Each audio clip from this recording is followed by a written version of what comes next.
recreational facilities. Examples include increased park and recreational field maintenance and beautification, increased access to riverfront and nature areas, and increased wilderness and habitat restoration through cooperation with governmental and other organizations. You should know that these are already significantly underway. There has been extensive interaction between our Parks and Recreation Department and our Public Works Department in preparation for this coming spring and summer, which will actually eventually get here. So I'm quite confident that those efforts are well in hand. And the other two here really, in some ways, fall more directly under the CMAP priorities that are already being looked at fairly extensively. And Trustee Sussman is really kind of running the group organization of the various commissions and organizations along with Chicago Wilderness that are looking at those items. So are there any other things with regard to, please? Can I just say something briefly about that? There is a group of representatives from the commissions that's meeting regularly along with staff to look at CMAT, and we're in the process of doing our own prioritization, recognizing that it's a function of how much staff time we have as well as what the costs are going to be.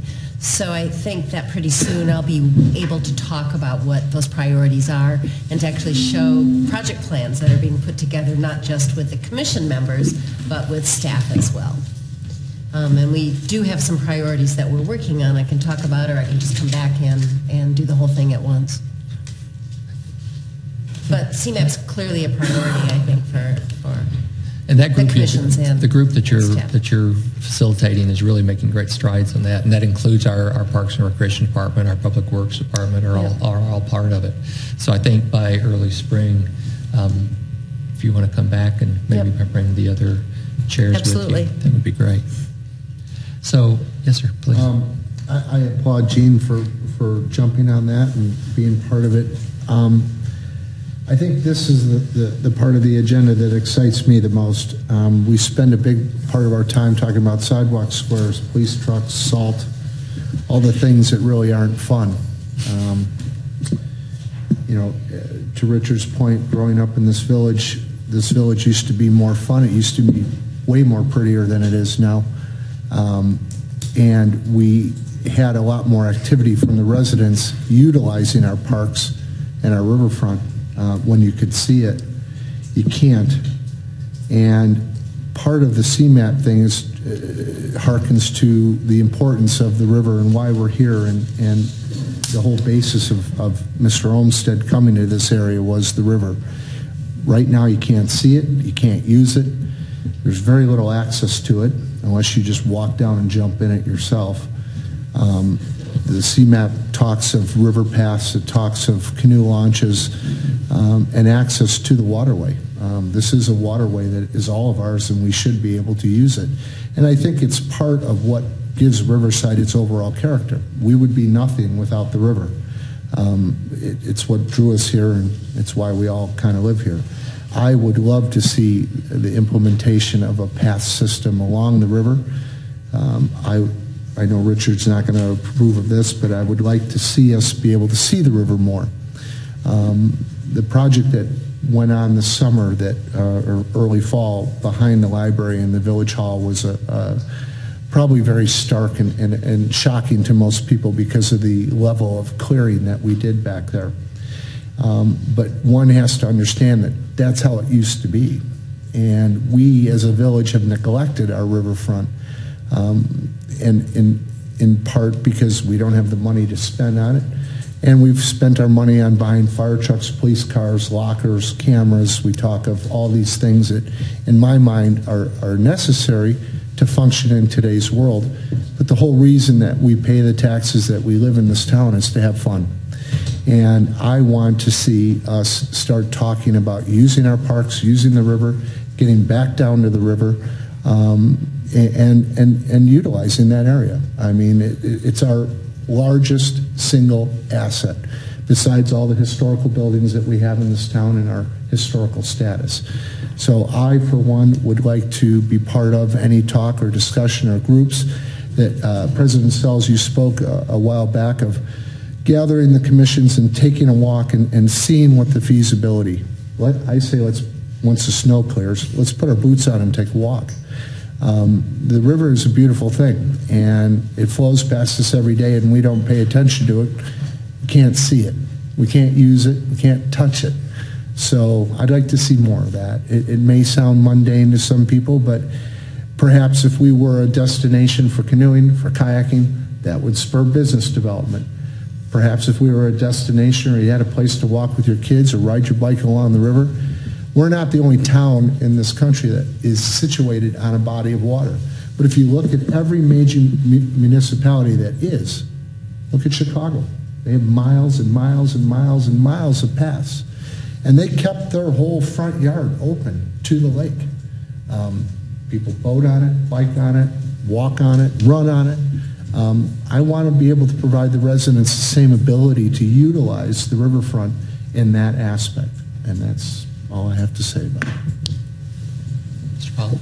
I'd like to say very well said, Trustee Foley, and I agree completely. One of the unique things about Riverside is that if you go to any modern village, suburb, town, homes back up to the rivers or the lakes because the developers make money off of those lots. Riverside, our river, is exposed to the whole community, and we absolutely need to take better advantage of that. So thank you for saying that. And to your point, Mr. Pollock, Trustee Pollock, the exposing of the riverfront behind here exposed an eyesore, and that's our youth center. And yet, one of the memorandums that I saw this week, we talked about putting a $300,000 roof on that building. And I really think that's a total waste of money. We've exposed a building that's well past its age. It needs a lot of repair. But that single building is sitting on probably one of the biggest, most valuable pieces of dirt in this town. And if we could find another use for that site or the building or both, then we would benefit from that. It's where the hotel used to be. The foundation of that building sits on the foundation of the old hotel. Well, the old foundation behind the garage here. Right. The refectory. Right. But the point is that the people that were here before us utilized it. We don't. We've ignored it. We've completely ignored it.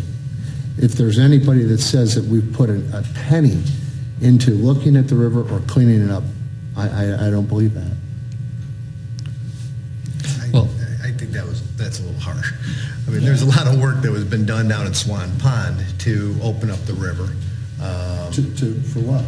To see it. I mean, the Army Corps, you know, I agree with. They changed the topography. I agree with what you're saying, that we should use the river, but you know, along with all to use it, you know, we need to be able to fund it. We need to be able to maintain it. And I agree, Joe. To build and I don't want to get into all this because it's too. But all of these, you know, these ideas of taking a path and you know, running from the scout cabin out to here and running over there and all this place, they're wonderful. And we build it and then we can't maintain it unless we can figure a way to fund it and somehow maintain it on a regular basis. It'll fall by these ideas fall by the wayside all the time, and we can pave our streets with reports and ideas and all these things that come up, but we got to find a way to fund them and maintain them, and that is probably the single most important thing we need to do, is because once we figure that out, then maybe we can attack some of these things. How are we going to pay for it? This stretch that was cleared back here was done, to Mr. Pollock's point earlier, this town lives and breathes off volunteerism. That whole area was cleared by volunteers. But we can't even agree that was a good, bad, or a different idea. Right. So if you can get volunteerism to do the upfront construction of it and then rely on the village for the maintenance part of it, are we not trying to save some money by even looking at it? But what department is at our point that they have the extra time to maintain all this? I mean, excuse me. I'm sorry to interrupt, but this ad hoc group that's getting together is going to have recommendations, is working with staff people, recognizing that there's an upfront cost as well as an ongoing maintenance. And I'm not certain, I'm sorry, Mr. President. You're 100% really, right. We're not working it right now. We've but gone we too do, far down the road. We understand what Ben very carefully gave us, what our purpose is. We've been working on it. We'll have recommendations. And, you know, all these things are being considered by representatives from the commissions and by staff members. We're just not ready quite yet to come forward. Okay.